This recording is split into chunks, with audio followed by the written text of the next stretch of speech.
नमस्कार दोस्तों, मैं जैनेंद्र कुमार सिंह रेलवे एम्प्लॉय आप लोग का जेसिंग क्लासेस में स्वागत करता हूं। आशा करता हूं आप सभी अच्छे होंगे। आई होप आप लोगों ने आरआरबी एनटीपीसी 2024 का फॉर्म भर दिया होगा। आरआरबी एनटीपीसी 2024 में जो वैकेंसी आई है, दो नोटिफिकेशन है। पहली नोटिफिकेशन जो सेंट्रलाइज्ड एम्प्लॉयमेंट नोटिफिकेशन नंबर 5 जो ग्रेजुएशन के लिए है, और सेंट्रलाइज्ड एम्प्लॉयमेंट नोटिफिकेशन नंबर 6 जो 12th पास कैंडिडेट के लिए है।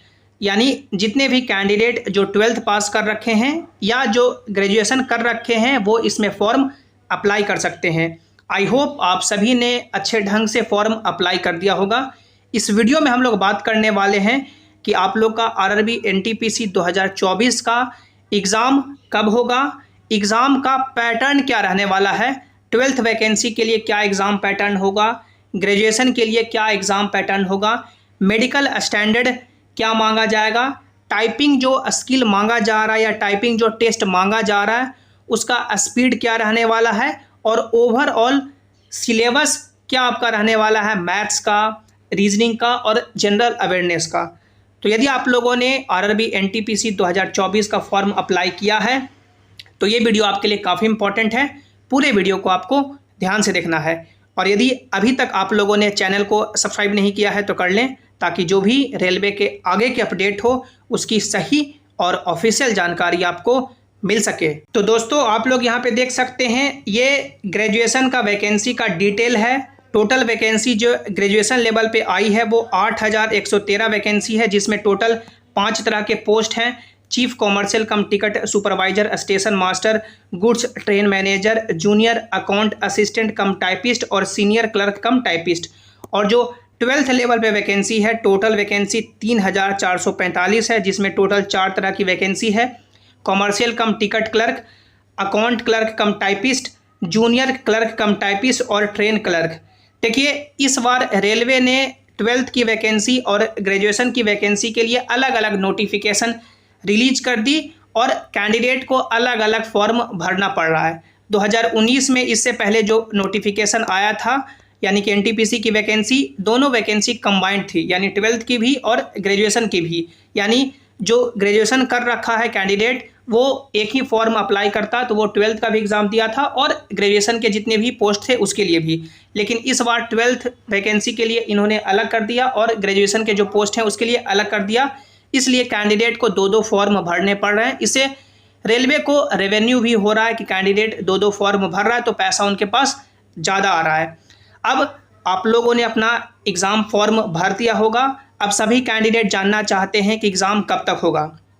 तो देखिए, इससे पहले रेलवे के जो वैकेंसी आया है वो आपका एएलपी का वैकेंसी है, उसके बाद टेक्नीशियन की वैकेंसी है, आरपीएफ की वैकेंसी है, पैरामेडिकल की वैकेंसी है, आरआरबी जेई की वैकेंसी है। इसके बाद अभी आपका एनटीपीसी का वैकेंसी जारी किया गया है। यानी एनटीपीसी के पहले रेलवे टोटल 5 वैकेंसी रिलीज कर चुकी है, जैसे एएलपी का, टेक्नीशियन का, आरपीएफ का, पैरामेडिकल का और जूनियर इंजीनियर का। तो संभवतः यही है कि आपका एग्ज़ाम का जो सीरीज़ फॉलो होगा यही फॉलो होगा कि जैसे जैसे वैकेंसी आई है वैसे ही आपका एग्ज़ाम कंडक्ट कराया जाएगा। तो रेलवे ने अभी तक कोई भी एग्ज़ाम नहीं लिया है। एएलपी का जो एग्ज़ाम कैलेंडर रेलवे ने जारी किया वो फेल हो चुका है, एग्ज़ाम समय से नहीं हुआ। टेक्नीशियन का जो एग्ज़ाम लेने की बात कही गई वो भी एग्ज़ाम समय से नहीं हुआ, और आरपीएफ, पैरामेडिकल और जूनियर इंजीनियर का भी एग्ज़ाम के लिए कोई भी अभी ऑफिशियल डेट फिक्स्ड नहीं है। तो आप लोग मान के चल सकते हैं कि जो आपका एनटीपीसी का एग्ज़ाम है वो एग्ज़ाम इन सभी के बाद ही होगा। तो आखिर कब तक हो सकता है? तो देखिए, इन सभी को एग्ज़ाम कराने में कम से कम रेलवे यदि कितना भी फास्ट करेगी तो 6 महीने का तो मिनिमम समय लगेगा। तो आप लोग मान के चलेंगे कि एनटीपीसी का जो एग्ज़ाम संभवतः हो सकता है वो आप लोग मान के चल सकते हैं कि जुलाई या अगस्त 2025 तक, जुलाई या अगस्त 2025 तक आरआरबी एनटीपीसी का एग्ज़ाम होने की प्रबल संभावना है। अब इसके बाद हम लोग आगे बढ़ें और बात करें कि रेलवे ने जो ये मेडिकल स्टैंडर्ड का चार्ट दिया है कि जैसे B2, C2, A2 या A3, इसका मतलब क्या होता है। तो आप लोग यहाँ पे देख सकते हैं, ये रेलवे का मेडिकल स्टैंडर्ड का चार्ट है कि आपको कौन सा मेडिकल स्टैंडर्ड आई के फिटनेस पे कैसा मिलेगा।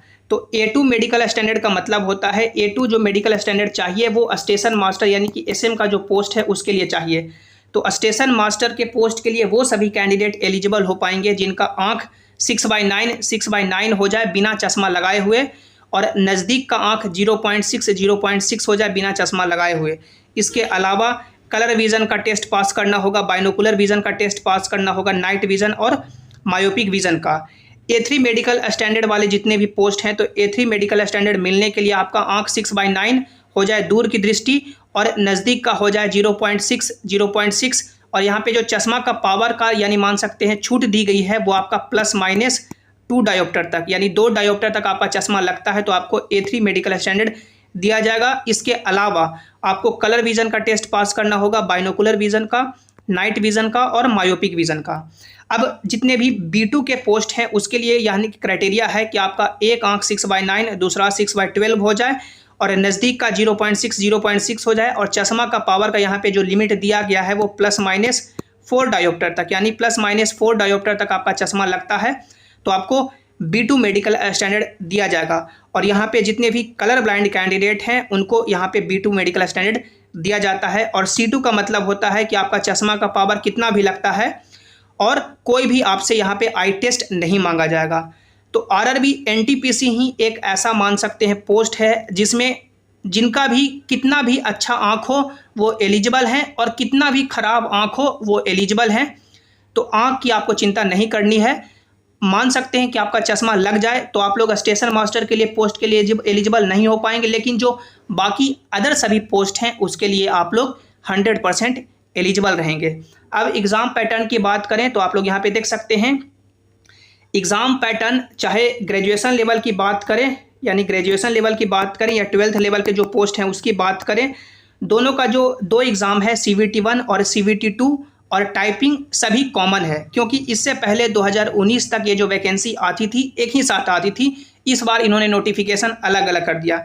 जैसे आप लोग यहाँ पे देख सकते हैं लेफ्ट साइड में ये आपको ग्रेजुएशन के एग्ज़ाम पैटर्न CVT1 दिख रहा है और ये आपका 12th का एग्ज़ाम पैटर्न CVT1 दिख रहा है। जैसे आप लोग यहाँ पे देख पाएंगे जो ग्रेजुएशन का यानी सेंट्रलाइज्ड एम्प्लॉयमेंट नोटिफिकेशन नंबर 5 है उसका CVT1 का एग्जाम पैटर्न देखें, 90 मिनट का समय, जनरल अवेयरनेस से 40 सवाल, मैथमेटिक्स से 30 सवाल, रीजनिंग से 30 सवाल, टोटल क्वेश्चन 100 हो गया। 12th लेवल का भी देखें, आपको 90 मिनट का समय, जनरल अवेयरनेस से 40 सवाल, मैथमेटिक्स से 30 सवाल, रीजनिंग से 30 सवाल, टोटल क्वेश्चन 100 हो गया। सिलेबस बिल्कुल यानी कि डिट्टो कॉपी है, मैथमेटिक्स का सिलेबस, रीजनिंग का सिलेबस और जनरल अवेयरनेस का सिलेबस, ये आपका ग्रेजुएशन का है और ये आपका 12th का है। तो जितने भी कैंडिडेट जो 12th की भी वैकेंसी भरे हैं और ग्रेजुएशन की भी वैकेंसी भरे हैं उनको काफ़ी ज़्यादा मान सकते हैं यहाँ से सहूलियत होगी कि आप लोग जो ये आपका सिलेबस है मैथ्स का, रीजनिंग का और जनरल अवेयरनेस का पढ़ेंगे तो आपका 12th का भी जो पोस्ट है उसका भी मान सकते हैं कट ऑफ पार करेंगे और उसमें भी आप लोग नौकरी ले सकते हैं और जो आपका अपर लेवल है जो ग्रेजुएशन है उसमें भी आप लोग ले सकते हैं। अब आप लोग यदि अपने बोर्ड का, अपने जोन का CVT1 का कट ऑफ पार करेंगे तो आपको अगले राउंड CVT2 के लिए बुलाया जाएगा। CVT2 का भी एग्ज़ाम पैटर्न ग्रेजुएशन का और 12th का बिल्कुल कॉपी है, कोई भी अंतर नहीं है। जैसे देख सकते हैं टोटल वैकेंसी का 15 टाइम्स कैंडिडेट है जो CVT2 के लिए क्वालिफाई किया जाएगा। 12th वैकेंसी में भी टोटल वैकेंसी का 15 टाइम्स कैंडिडेट हैं जो CVT2 के लिए क्वालिफाई किए जाएंगे। एग्जाम पैटर्न देख सकते हैं, 90 मिनट का समय, जनरल अवेयरनेस से 50 सवाल, मैथमेटिक्स से 35 सवाल, रीजनिंग से 35 सवाल, टोटल 120 क्वेश्चन। यहाँ पे भी 12th की भी वैकेंसी में देख सकते हैं 90 मिनट का समय, जनरल अवेयरनेस से 50 सवाल, मैथमेटिक्स से 35 सवाल, रीजनिंग से 35 सवाल, टोटल 120 क्वेश्चन। निगेटिव मार्किंग आपका 1/3 यहाँ पे थर्ड रहेगा, यानी कि CVT1 में भी और CVT2 में भी। CVT1 में भी निगेटिव मार्किंग आपका यहाँ पे 1/3 है, 1/3 निगेटिव मार्किंग है और CVT2 में भी निगेटिव मार्किंग आपका यहाँ पे 1/3 निगेटिव मार्किंग है।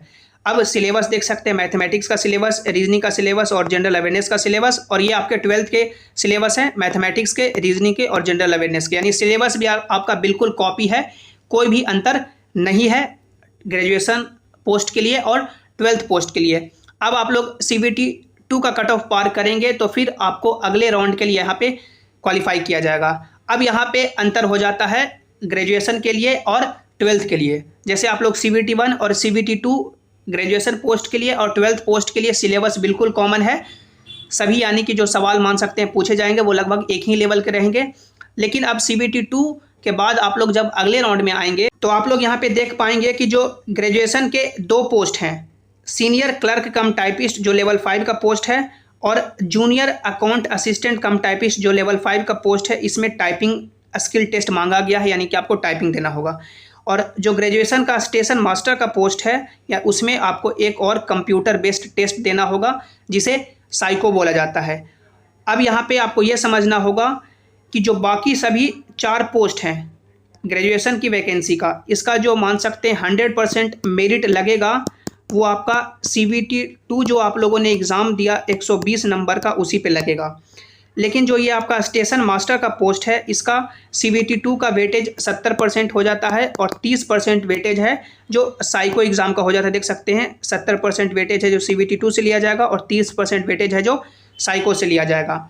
जो टाइपिंग टेस्ट है वो क्वालिफाइंग नेचर का होता है। उसी तरह से 12th पोस्ट में देख सकते हैं, 12th पोस्ट में यहाँ पे जो 2 पोस्ट है अकाउंट क्लर्क कम टाइपिस्ट और जूनियर क्लर्क कम टाइपिस्ट, इसमें टाइपिंग टेस्ट मांगा जाता है और बाकी में यानी कि जो 2 पोस्ट है उसमें टाइपिंग टेस्ट यहाँ पे नहीं मांगा जा रहा है। तो 2 पोस्ट में टाइपिंग यहाँ पे भी है और यहाँ पे भी 2 पोस्ट में टाइपिंग है। यहाँ पे सिंपल समझेंगे कि टाइपिंग है जो आपका क्वालिफाइंग नेचर का है। टाइपिंग में आप लोग यहाँ पे जब स्पीड देखेंगे तो यहाँ पे बता दिया गया है कि स्पीड क्या मांगा जाएगा। यदि आप लोग इंग्लिश में टाइप करेंगे तो इंग्लिश में टाइप करने के लिए आपको यहाँ पे 30 वर्ड पर मिनट का स्पीड चाहिए और यदि आप लोग हिंदी में टाइप करेंगे तो 25 वर्ड पर मिनट का यहाँ पे स्पीड मांगा जाएगा। तो ये आप लोग यहाँ पे पूरा देख सकते हैं। ये आपका जो 12th लेवल का वैकेंसी है इसका जो 100% मेरिट लगेगा वो आपका CVT 2 एग्ज़ाम से लगेगा, जो आपका 120 नंबर का जो ये आपका एग्ज़ाम हुआ 120 क्वेश्चन का, इसी पे CVT 1 एग्ज़ाम है जो आपका ये CVT 1 एग्ज़ाम है। जो CVT 1 एग्ज़ाम है आप लोग ये देख सकते हैं, CVT 1 एग्ज़ाम ग्रेजुएशन पोस्ट के लिए या 12th पोस्ट के लिए क्वालिफाइंग है, इसका नंबर मेरिट में नहीं जुड़ेगा। CVT 2 जो एग्ज़ाम है 12th के जितने पोस्ट हैं 100% मेरिट आपका CVT 2 से लगेगा। ग्रेजुएशन के 1 पोस्ट स्टेशन मास्टर को छोड़ करके बाकी सभी का मेरिट 100% CVT 2 से ही लगेगा। स्टेशन मास्टर का जो मेरिट है वो 30% वेटेज साइको का दिया जाता है। तो ये पूरा एग्ज़ाम पैटर्न है, सिंपल है। आप लोग CVT 1 CVT 2 एग्ज़ाम देंगे, स्टेशन मास्टर के लिए एक आपको और एक्स्ट्रा साइको एग्ज़ाम देना होगा। बाकी सभी चीज़ कॉमन है 12th पोस्ट और ग्रेजुएशन पोस्ट के लिए। मेरिट आपका CVT 2 से ही लगेगा। आई होप आज का वीडियो आपको अच्छा लगा होगा। लाइक करें, अपने दोस्तों के साथ शेयर करें और सभी इंपॉर्टेंट अपडेट्स के लिए आप लोग इस टेलीग्राम जेसिंग क्लासेस से ज्वाइन हो जाएं ताकि जो भी अपडेट हो, जो भी नोटिस हो, यहाँ पर आपको मिल सके। लिंक आपको नीचे डिस्क्रिप्शन में दे दिया गया है। मिलते हैं अगली वीडियो में। Thanks for watching. Have an awesome day.